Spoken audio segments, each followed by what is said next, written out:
السلام عليكم ورحمة الله وبركاته. النهاردة هنعمل فكرة جديدة. أنا عندي شنط كتيرة بتاعت الحلويات بنجيبها من المحلات، بتيجي في حافظة زي ديت. فطبعا أنا ما برميهاش، بحوشها. فدلوقتي هعمل حافظة للغسالة منها.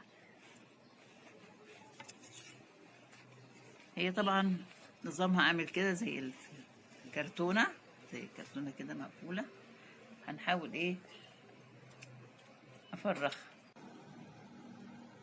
هقص الجناب وافردها واقص الايدين كمان. بس طبعا الحاجات دي مش هرميها، احتفظ بيها عشان هستعملها تاني بعد كده. ادينا قصيت الايدين اهي.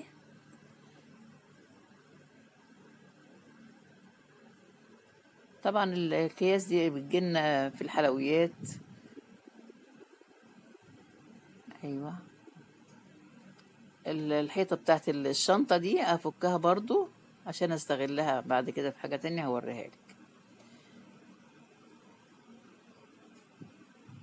وطبعا لما بتعملي حاجة بايديكي بتكوني مبسوطة. كل ما بتشوفيها بتحسي ان انت عملتي حاجة وابدعتي يعني. هو سهل ان احنا نشتري اي حاجة، لكن لما تكون حاجة بنعملها بنفسنا بنبقى مبسوطين بيها. دلوقتي انا قصيت العلب دي. هي طبعا على شكل علب. افرغ كل حاجة، الايدين والجوانب وكل حاجة اشيلها، وعشان افردها تبقى عندي حاجة مستطيلة واستغلها كلها.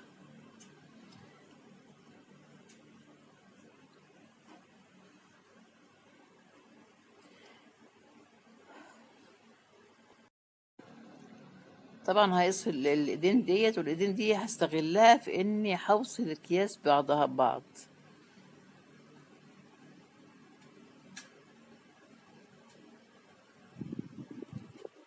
يعني مفيش اي حاجة تترمي، سواء اللي هي الحيطة دي بتاعت الشنطة او الايدين، استغلها كلها.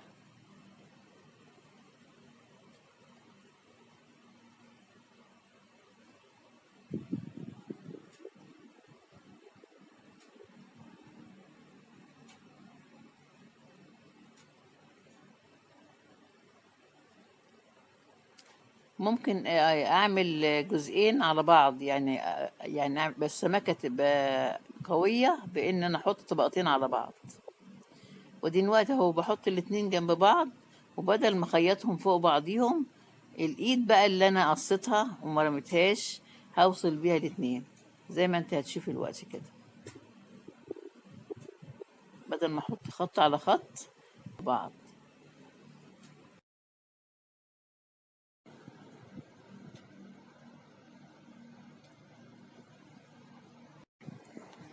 يعني كل حاجة هستغلها في الشنطة دي. هتشوفي بقى الوقت اهي الايد اهي، هوصل بيها الاتنين بدل ما احط الكيسين على بعض، الخطين السود على بعض تبقى شكلها مش كويس. لا، هوصل احط دي الايد واحط الطبقة التانية عليها زي ما انت شايفة اهو.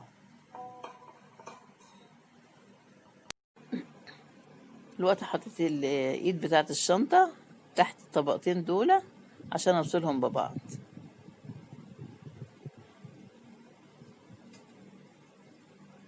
وكده بقى انا استغليت الحاجة، بدل ما ارميها بستغلها.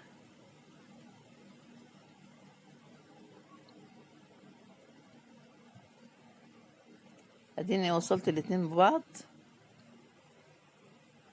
ممكن احط طبقة تانية عليهم، دي اللي هي على سطح دي بقى الاتنين دول اللي هم سطح الغسالة او الظهر بتاعها اللي فوق.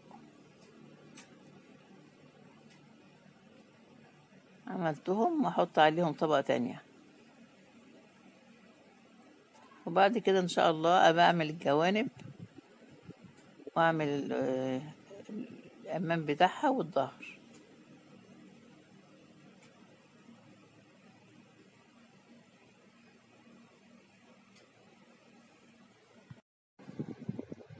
وصلت كام طبقة مع بعضيهم، وده يعتبر جنب جناب. وادي اهي اشتغل بيهم على المكنة بقى.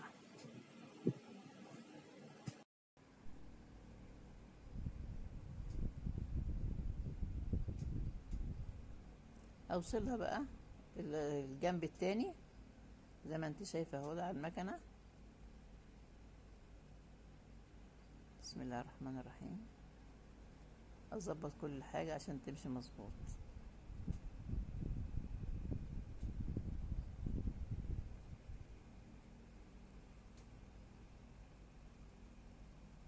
طبعا الايد قصيرة شوية فبنحط ايه الجزء التاني.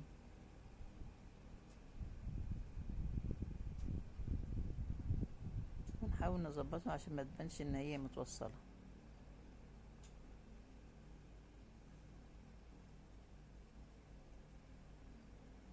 ده جنب واحد، والتاني بقى يتحط عليه بعد ما تخلص المرحلة دي.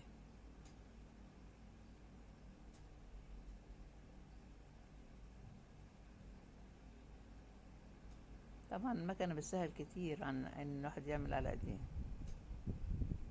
طبعا انا حاطة الطبقة اللي هي فيها الكتابة في الظهر، وعاملة ظهر الشنطة هو الوش بحيث ما تبانش. ادي الجزء التاني بحطه عليه عشان اوصل الاتنين ببعض.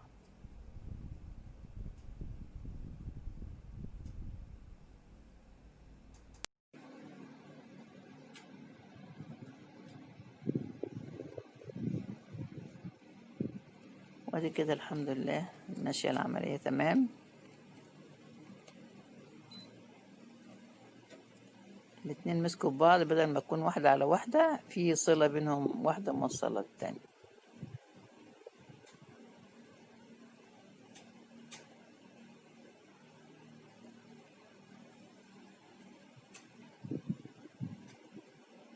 طبعا انا بشتغل بالليل فكان اللمبة دي منورة عاملة ضي شوية.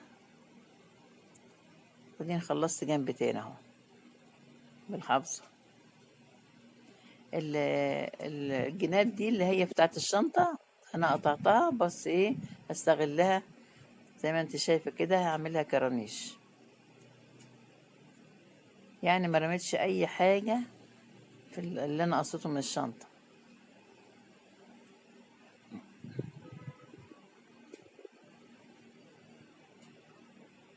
يعني كل جزء فيه استفدت بيه.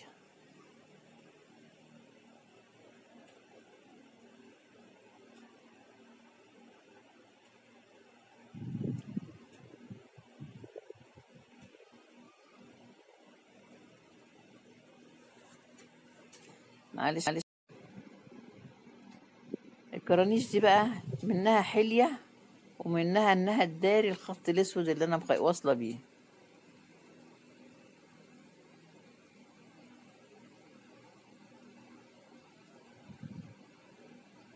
زي ما انت شايفة اهي الحمد لله تمت بحمد الله. قدامك اهي مدارية الخط الاسود وايه وشكلها حلية حلوة. دي بتبقى فوق الغسالة.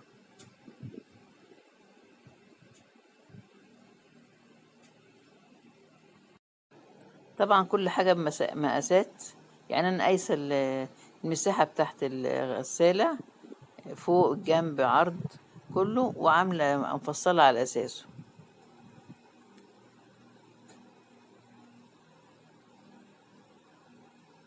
دي انا عملت الجنب ادي وش الغسالة، وش الحافظة يعني اللي هي تغطي الغسالة. عملت لها كرانيش برضو في الجنب وفوق الغسالة. ولسه هكمل تاني، اللي هيفيد مني برضو هعمله مش هرميه.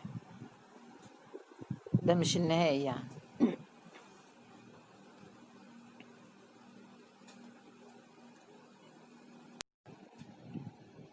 طبعا انا ركبت الجناب والظهر، لكن وش الغسالة ما بقيتهوش، بسيبه سايب عشان احنا بنرفع عشان نحط الغسيل ونرجع نغطيها تاني. أنا دلوقتي كنت بظبط الغسالة اشوف مظبوطة ولا لا، بظبطها كبروفة يعني. ولسه هكمل بقى باقي الحاجات بتاعتها.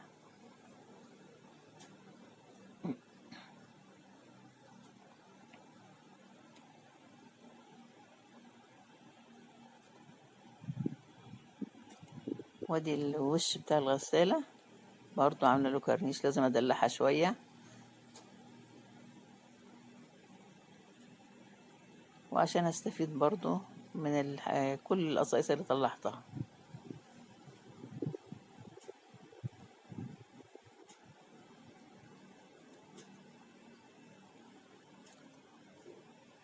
وطبعا دي استفادة من الحاجات اللي عندنا. ادي الوش الغسالة اهي، يبقى سهلة. الغطا يتفتح يترفع ويتحط الغسيل، وبعد ما نخلص بنغطيها تاني. هي فكرة حلوة ممكن تستغليها، انك انت يعني كل حاجة مش جايبين، ما دفعناش فيها فلوس، يعني حاجات عندنا متوفرة ونستغلها ونعمل بيها حاجة مفيدة.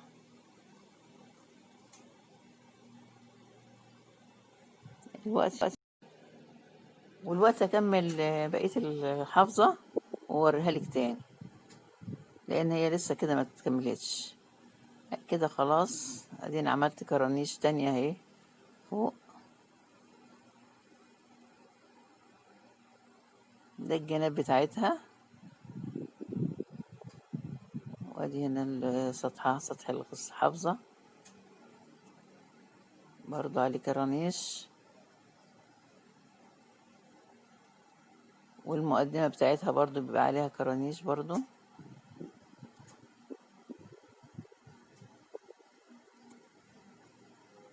وادي النهائي بتاعها اهو. يعني انا كل حاجة استفدت بيها من الشنط دي، وان شاء الله هعمل لكم فيديوهات تانية نستغل الحاجات ديت، وهتشوفوا فيديوهات غيرها بأفكار حلوة جديدة. وادي الغسالة هي بعد ما بنرفع الغطا من عليها ونغطيها تاني.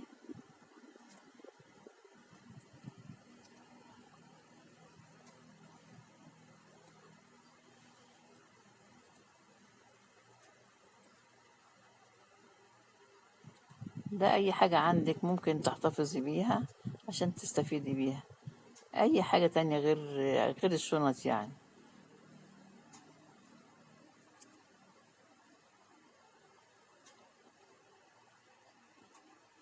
طبعا الكتابة دي بتبقى في ظهر الغسالة، وزي ما انت شايفة كده كملت الحمد لله. وشوفي رأيك فينا ايه. لو عجبك الفيديو اعملي زيه، اعملي حافظة زيها يعني.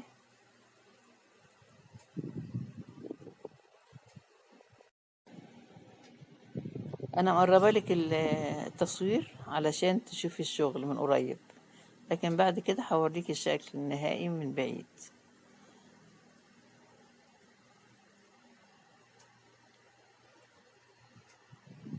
كده بحاجات بسيطة قوي قوي عملنا حافظة الغسالة.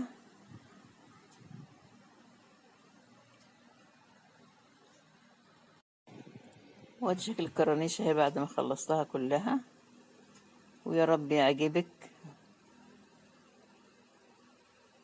ايوه، وده منظر الحافظة النهائي، متقفلة من كل الجوانب ما عدا طبعا الواجهة بتاعتها بنسيبها سايبة، عشان كل ما بنعوز نشيل الغسالة نحط فيها غسيل بنشيلها ونغطيها تاني. لو عجبك الفيديو اشتركي في القناة وفعلي الجرس عشان يوصلك كل جديد، واعملي اعجاب. لا تنسونا من صالح الدعاء، وربنا يسلم العالم كله من كورونا والأمراض الوحشة كلها، ينجينا. ونشوفكم على خير في فيديوهات تانية. والسلام عليكم ورحمة الله وبركاته.